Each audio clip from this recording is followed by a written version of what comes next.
All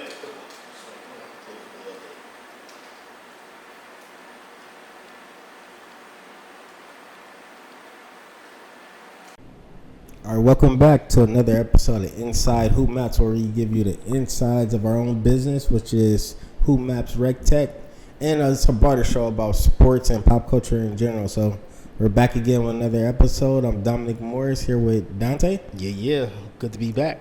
Yeah, so man, there's a lot been going on since the last time we chat. It's a guy named Kwame Brown that kind of took the internet and stuff by storm. And Oh yeah. like, what is your thoughts of the whole Kwame Brown saga phenomenon? Well, I kind of saw it simmering up a little bit. It almost seemed like it came out of nowhere, but just for people that might not know, Kwame Brown was mentioned. Kwame Brown is a former #1 draft pick. Played in the league for about 11 years, and he was mentioned in All the Smoke podcast. That podcast is hosted by Matt Barnes and Steven Jackson, and it was a guest Jeannie Buss, and it was also another guest Gilbert Arenas, where they was talking about the trade the Lakers made of Kwame Brown, and Steven Jackson made a comment of saying it was only one person traded, meaning Kwame Brown wasn't in the trade. So that's kind of like a little backstory of kind of how Kwame Brown heard of that kind of jab that's been taken at him, and he came back with vengeance, and he just was roasting Matt Barnes, Steven Jackson. He was really going in.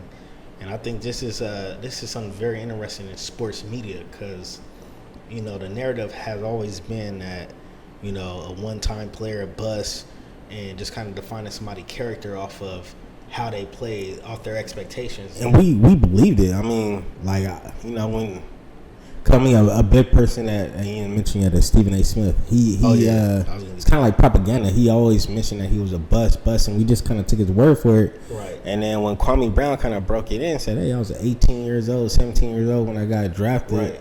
And I played in the league for 13 years. What bust played in the league for 13 years?" And it make you think, like, oh, wow. I think the difference of why this is catching on, because Kwame Brown kind of have a platform now. Now he have people with other opinions on the internet that's backing him up to say, man, we with you, Kwame. We see the narrative that he could actually fully say his side. Before that, 20 years ago, Stephen A. would go on TV, say he's a bust, and then everybody will believe it, and then they'll move on to the next story.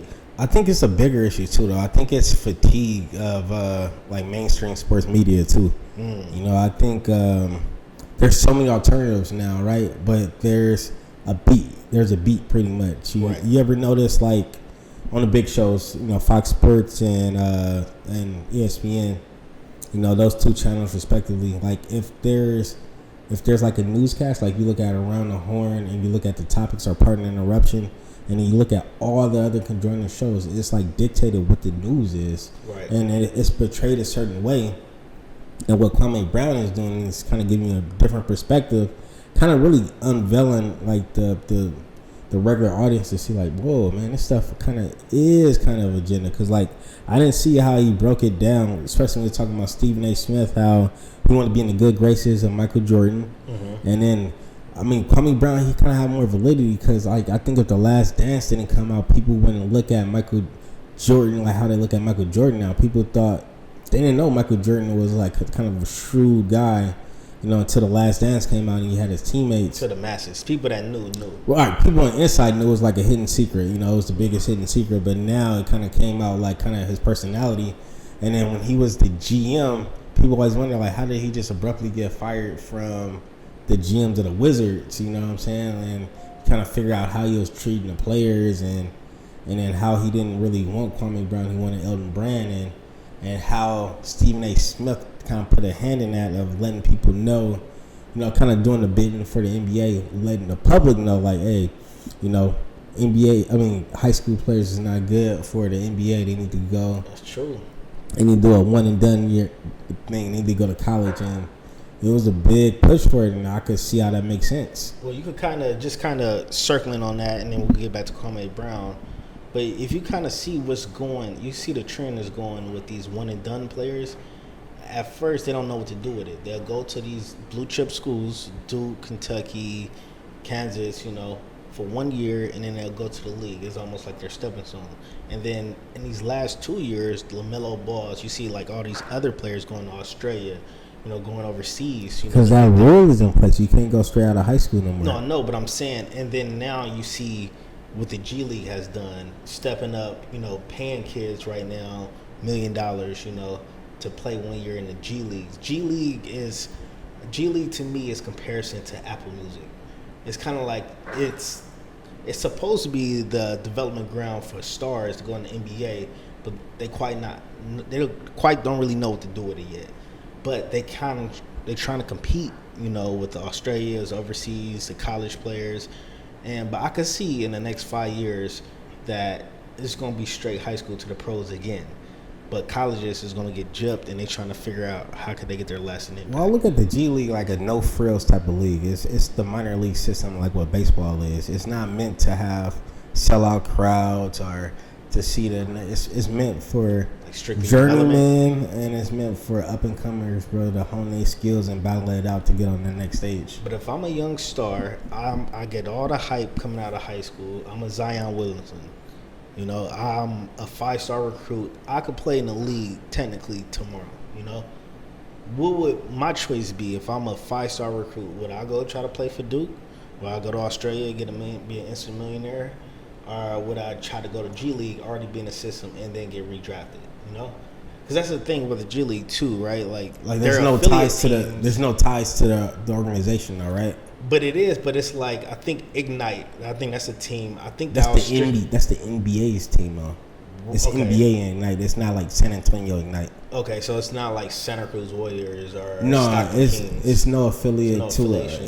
It's the NBA's development team. Yeah. Okay, so then that would be even more confusing because it's almost like this is like an in-house practice until you get to the league. No, it is. So like even like when people, it all depends on your contract. So like, these teams don't have the rights to these young players. Like say a young Anthony Williams, right? It was before the G League was up.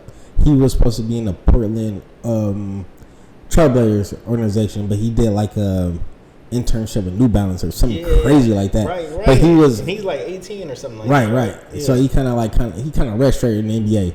Bypassed it, Yeah, he kind of redshirted in the NBA. But I'm saying, like, if he played for the Portland organization, he could have entered the draft and any team would have picked him up. Gotcha. Like, Portland doesn't have the rights to his contract. Right. Okay. So, like, that's the little thing. I guess that's the unique thing about it. Like, you go in the G League, get your visibility. Because that was the whole thing about the middle ball son. He was to the OKC City Thunder or whatever.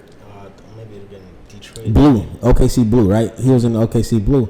But, like, he played it out. He don't have a contract to Oklahoma City. Gotcha. It's not like a two-way contract or anything.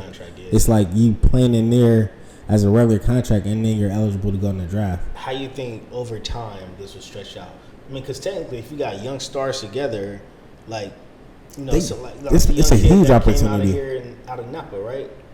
Jalen, that young guy, played for the right. He's on NBA Ignite, right? Yeah. He could be getting fanfare like the other Jalen Suggs out in Arizona, or out at St. Mary's or Gonzaga. Or he could just be developing, getting a league. Like, how do you weigh that? Because visibility is visibility. Well, look at LaMelo Ball compared to Anthony's son, the guy that was Greg Anthony's son. Cole Anthony. Look at them two. That's a perfect example, right? They're the same age. And one had pro experience, one had college experience. One's almost like the runaway rookie of the year. The other one's is kind of like still kind of finding himself as an NBA rookie. Right, you know what I'm saying? So I look at like if you're around them dogs, you're around pro players, ex-pro players, or somebody like Luka who's been a pro that came into the league. Look at the rules of that, though. You could be 16 and a pro in Europe, right? And then you could just go straight over, But, like, if you don't make it to the league, you go to college, right? Andrew Bogut, right? He was a pro, but then he went to Utah. But he was a professional player in Australia, but then he went to Utah College, and then he got, the number one pick. And as 2020 happened, I think a lot of these rules are being blurred. You seeing spring football being played all the way up into June. You seeing basketball still going. You see college baseball being extended. I think a lot of these rules, these tournaments, a lot of these sanctions are really coming down, and the landscape of sports is changing. You ever notice the rules only apply for American players? Like, you just think about what I just said. Andrew Bogut, right? He played in the professional leagues until he went to the United States, and then that's when he went to University of Utah. Because it's a push. They want more international players in the NBA. You know what I'm saying? If you get one player from Eastern Europe or one player from Australia, you got the whole country watching them. Right. You know what I'm saying? Baseball, they kind of clocked in on that on early. Yeah, and now basketball, they're trying to get in the mix and be a more international game. And I see the strategy. All right, well, switching gears a little bit. Speaking of baseball right now, if anybody that's a big baseball fan, they got some fanfare in Shohei Ohtani as being a two-way player. Showtime. That's for the Angels, and then also on that very same team, Mike Trout went down, with an injury as well. Do you see baseball catapulting somebody like Ohtani as a main star, or you think baseball is going to do kind of like what golf is doing, like showing the field as a star? You know what baseball is right now? They have way more swag players. So, like, our era, we had one swag player. That's King Griffey Jr. He was just natural. He was the kid. Mm-hmm. He naturally had to do it. There was no forceness to it. He just was who he was, where you'll hear him in rap lyrics. You'll see him on the Fresh Prince of Bel-Air. You'll see him intertwined in the pop culture because he was that dude. What you see now in the MLB is you see Tatis Jr., you see Marcus Stroman, you see dude in Chicago, Tim Anderson. Yeah. You see Showtime, and these are you see Baez in Chicago, and then you see all these little young black players in Atlanta, Miami, and Seattle. These are all young players that's on the come up. That's saying like, hey, F the rules. I don't subscribe to the unwritten rules. I'm hitting on 3-0. I'm doing bat flips. I'm wearing Jordan Nike cleats, and then I love to see it. I think it's a changing of the guard right now as we speak. What do that do for the viewership of baseball? We know baseball is still traditional. You still got two-a-days. You got double headers. You got 1:00 ball games. Well, you got tradition in baseball. What do that do to? It's not really like a flashing light NBA playoffs, nighttime, bright lights. Let's go look at this game on Showtime. They still got to. I mean, I think they're doing a good job of moderating the rules, but they still got to moderate more. They've got to iterate. I mean, it's. Is it a timing thing? Is it is. Slow? 4 hours is too long for anything right now. With this short attention span. I said it a long time ago, like back on the Sack Dugout podcast. Shout out to Sack Dugout podcast. I said it should be 7-inning games. 7-inning games. There's no need for a middle reliever no more. It should be starting pitcher, save pitcher. You want to see your pitcher out more than 5 appearances. Like, I think, like, if your best pitcher is out there powering them, you shouldn't see him every 5th day. You know what I'm saying? You should see him 3 days, 2 days. You kind of want to see him a little more active. And with that being said, less pitches, less innings, more games. You know what I'm saying? Now, that's harder on the hitters to get in the groove, but I think if you want to make it a little more palatable to the average consumer, you got to see something that's going to be a start and finish within a sitting. You can't go 4 hours and have a whole story be complete. Movies is less than baseball games, and that's a problem. It's true. But baseball is still very lucrative. It's one of the top revenue earning sports out of the big 3. Because they have TV contracts, and it's the longest sport. That's why. When you have TV contracts, you can sell advertisements against that. That's the only reason why baseball is the most lucrative sport. You have the business model itself in baseball. Yeah, it's just more of a long run. You talk to the sales networks of these TV stations. They could sell advertisements all day against these baseball games. So it could be 5,000, 10,000 people in the stands like you see in Oakland. But Oakland could still bring in millions and $1 million of TV rights because they could sell advertisements against those. Now, it's going to be a time where the viewerships is going to go lower like it's going now. Like, you got cord cutting. You got a lot of different dynamics. We've seen a lot of shakeup on the TV landscape. Right. Would that model survive when linear TV is not really becoming a main option where people are selecting their provider? I think I saw a study. I think it's still 80% of big budget, like Fortune 500 companies spending money on TV advertising. Okay. So the whole Facebook, Google thing it's only like 20% of the overall advertising market. But I'm not gonna say it's not gonna change. But I'm still saying like these big CPG companies, Procter and Gamble, Coca-Cola, PepsiCo, all these big retail brands and these big fast food chains, they're still spending their money on TV. Still making their bread off TV. Yeah. Okay. Until it changes. Right. And then when it changes, I think it's going to be too late for baseball. So they should look ahead and think of different ways to kind of stay irrelevant, because they're if you look at the people that play baseball, kids, it's less than 30% of kids play baseball right now. So like, there's nothing to replenish that next generation. And that's going to bring us to our final point, which is an update on Hoopmaps. Now, Hoopmaps has seen a lot of changes over the years, but one thing that we're putting our hand into is actually not finding pickup basketball games, but also finding pickup baseball games. So kind of speaking on the point where, baseball is going down, we actually have a service where you go on curatorruns.com or just go to hoopmaps.com.